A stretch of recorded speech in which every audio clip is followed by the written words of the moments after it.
Breaking news హైదరాబాద్లోని కూకట్పల్లి బాలిక హత్య కేసులో పోలీసులు దర్యాప్తు ముమ్మరం చేశారు. ఈ కేసులో ఒక వ్యక్తిని అదుపులోకి తీసుకున్నట్టు సమాచారం. అదే బిల్డింగ్ లో అద్దెకు ఉంటున్న ఒడిశాకు చెందిన సంజీవరావును ప్రశ్నిస్తున్నారు. ఆ వ్యక్తి గతంలో తన భార్యకు చేతబడి చేశారంటూ ఓ యంత్రం కూడా కట్టించుకున్నాడు. ఈ కేసులో సంజీవరావు అతని భార్యను విచారణ చేస్తున్నారు.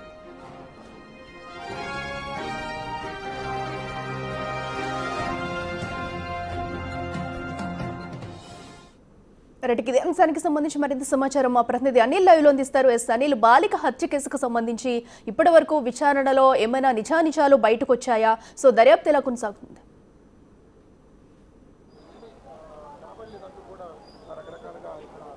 అఖిల, కూకట్పల్లి బాలిక హత్య కేసులో పోలీసులు దర్యాప్తు ముమ్మరం చేశారని చెప్పాలి. దీనికి సంబంధించే మరోసారి విచారణకు సంబంధించి కావచ్చు, అదేవిధంగా దర్యాప్తులో భాగంగా ఈరోజు డీసీపీ సురేష్ కుమార్ ఆధ్వర్యంలో ప్రజెంట్ అయితే తన ఇంటి దగ్గర సహస్రని ఎవరైతే చనిపోయారో తన ఇంటి దగ్గర అయితే ఇన్వెస్టిగేషన్ చేస్తున్నారో, మరోసారి చుట్టుపక్కల ఉన్న పరిసర ప్రాంతాలని క్షుణ్ణంగా పరిశీలిస్తున్న పరిస్థితి అయితే.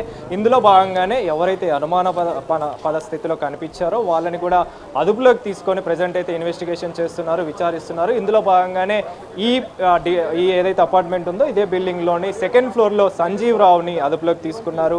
అదేవిధంగా తన భార్యను కూడా అదుపులోకి తీసుకొని ఇన్వెస్టిగేషన్లో భాగంగా దర్యాప్తు చేసిన సిచ్యువేషన్ అయితే, విచారణ చేసిన సిచ్యువేషన్ అయితే మనకు కనిపిస్తుంది. ఇదే విధంగా ఈ బిల్డింగ్కి సంబంధించి ఎవరైతే చుట్టుపక్కల వ్యక్తులు ఉన్నారో, అనుమానాస్పద స్థితిలో కనిపించిన వ్యక్తులు ఉన్నారో వాళ్ళందరినీ కూడా ప్రజెంట్ ఇన్వెస్టిగేషన్లో భాగంగా దర్యాప్తు చేస్తున్నారు, విచారణ చేస్తున్న పరిస్థితి అయితే మనకు కనిపిస్తుంది.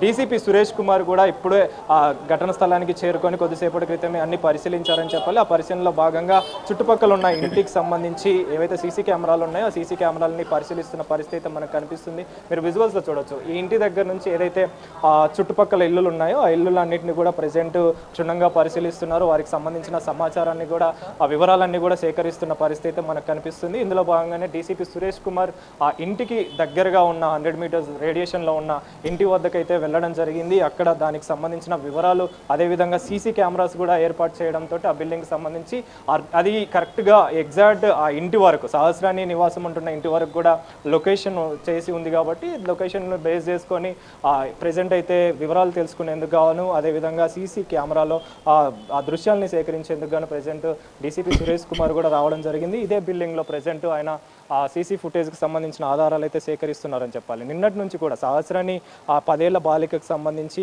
ఆ హత్య కేసులో భాగంగా దర్యాప్తు అయితే కొనసాగుతుందని చెప్పాలి. ఎవరు హత్య చేశారు తెలిసిన వారే చేసినట్టుగా ప్రజెంట్ అయితే పోలీసులు ప్రాథమికంగా అయితే దర్యాప్తులో భాగంగా నిర్ధారణ చేశారని చెప్పాలి. దీనికి సంబంధించి ఎవరైతే తెలిసిన వారు ఉన్నారో, వాళ్ళకి దగ్గర బంధువులు ఉన్నారో, అదేవిధంగా చుట్టుపక్కల స్థానికులకు సంబంధించి కావచ్చు, అదేవిధంగా వాళ్ళకి దగ్గరగా ఉన్న వ్యక్తులు కావచ్చు, వాళ్ళందరినీ కూడా ప్రజెంట్ అదుపులోకి తీసుకుంటున్నారు. అదుపులోకి తీసుకొని విచారిస్తున్న పరిస్థితి అయితే మనకు కనిపిస్తుంది. ఇందులో భాగంగానే చుట్టుపక్కల ఎవరైతే అనుమానాస్పద స్థితి కావచ్చు, చుట్టుపక్కల ఉన్న ఏరియాస్కి సంబంధించి 100 మీటర్స్ రేడియేషన్లో ఎక్కడైతే సీసీ కెమెరాస్ ఏర్పాటు చేసి ఉన్నారో వాటన్నింటినీ కూడా ప్రజెంట్ క్షుణ్ణంగా పరిశీలిస్తున్నారు. సీసీ ఫుటేజ్ ఆధారంగా నిందితుల్ని పట్టుకునే కోణంలో ప్రజెంట్ అయితే దర్యాప్తు చేస్తున్న పరిస్థితి అయితే మనకు కనిపిస్తుంది. ఇందులో భాగంగానే ఇప్పటికే సహస్రానికి సంబంధించి పోస్ట్ మార్టం పూర్తయింది. ఆమెకు సంబంధించిన అంత్యక్రియలు అయ్యాయి. దానికి సంబంధించిన పోస్ట్ మార్టం రిపోర్ట్ ఆధారంగా కూడా ఆధారాలను సేకరిస్తున్నారు. దానికి సంబంధించిన విధంగానే దర్యాప్తు చేస్తున్న పరిస్థితి మనకు కనిపిస్తుంది. అదేవిధంగా క్లూస్ టీమ్ తోటి కూడా క్లూస్ అన్ని కూడా సేకరించారు. కాబట్టి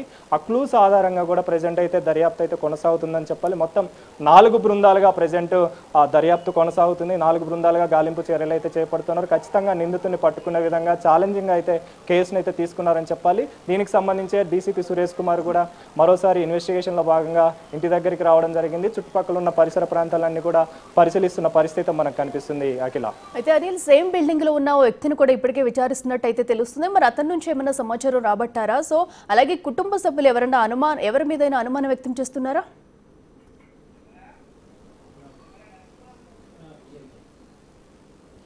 ఇలా మీరు చెప్పినట్టుగా ఇప్పటికే సంజీవ్ రావుని, అదేవిధంగా తన భార్యని సరస్వతిని కూడా అదుపులోకి తీసుకున్నారు. అయితే వాళ్ళని ఇన్వెస్టిగేషన్లో భాగంగా అనుమానాస్పద స్థితిలో ఉన్న వ్యక్తుల్ని వీళ్ళు అదుపులోకి తీసుకుంటున్నారు. కాబట్టి అదే కోణంలో ప్రజెంట్ దర్యాప్తు అయితే చేస్తున్నారు. కాబట్టి ఆ దర్యాప్తులో భాగంగానే వాళ్ళని ఇన్వెస్టిగేషన్ చేశారు. అయితే ఎక్కడ కూడా అనుమానాస్పద స్థితిలో వాళ్ళు కనిపించలేదు. వాళ్ళకి సంబంధించి వివరాలు కూడా సేకరించారు. అయితే ఎక్కడ కూడా ఎలాంటి అనుమానం కలగకపోవడంతో వాళ్ళని ప్రజెంట్ అయితే వదిలిపెట్టినట్టుగా కూడా తెలుస్తుంది. ఇదే విధంగా చుట్టుపక్కల ఉన్న వాళ్ళు కావచ్చు, వీళ్ళకి దగ్గర బంధువులు కావచ్చు, వీళ్ళకి సంబంధించి సంబంధించిన వ్యక్తులు కావచ్చు, వీళ్ళందరినీ కూడా ప్రజెంట్ డీసీపీ సురేష్ కుమార్ కూడా ఇప్పటివరకు ప్రెస్ మీట్లో మాట్లాడారు, ప్రెస్ తోటి మాట్లాడడం జరిగింది, మీడియాతో మాట్లాడడం జరిగింది. దీనికి సంబంధించిన వివరాలకు సంబంధించి దర్యాప్తు కొనసాగుతుంది. ఈ దర్యాప్తులో భాగంగానే ఎవరైనా కానీ అనుమానంగా కనిపిస్తే వాళ్ళందరినీ కూడా అదుపులోకి తీసుకుంటున్నాము, అదేవిధంగా వాళ్ళందరినీ కూడా విచారిస్తున్నామని చెప్పేసి కూడా ఆయన మాట్లాడడం జరిగింది. అదేవిధంగా కూడా ఈ సంజీవ్ రావుని, అదేవిధంగా సరస్వతిని కూడా, ముఖ్యంగా ఈ సంజీవ్ రావు విషయానికి వస్తే ఈయన సెకండ్ ఫ్లోర్లో నివాసం ఉంటున్నాడు. ఈ సంజీవ్ రావు గతంలో తన భార్యకు సంబంధించి పలు విధాలుగా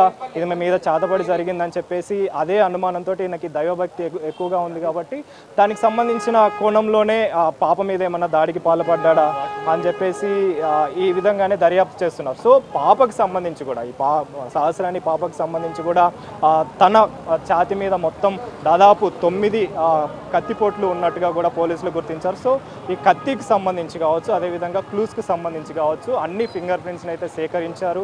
ఎవరైనా కానీ అనుమానాస్పద స్థితిలో కనిపిస్తున్నారు వాళ్ళందరినీ కూడా దర్యాప్తులో భాగంగా అదుపులోకి తీసుకొని విచారిస్తున్న పరిస్థితి మనకు కనిపిస్తుంది. కాబట్టి ఖచ్చితంగా దీనికి సంబంధించి నిందితులు త్వరలోనే దొరుకుతారని చెప్పేసి కూడా ఆయన ధీమా వ్యక్తం చేశారు. కాబట్టి వీటిని అన్నింటినీ ఆధారం చేసుకొని ఖచ్చితంగా నిందితులను అయితే పట్టుకుంటామని చెప్పేసి డీసీపీ సురేష్ కుమార్ కూడా తెలుపుతున్న పరిస్థితి అయితే మనకు కనిపిస్తుంది. అఖిల.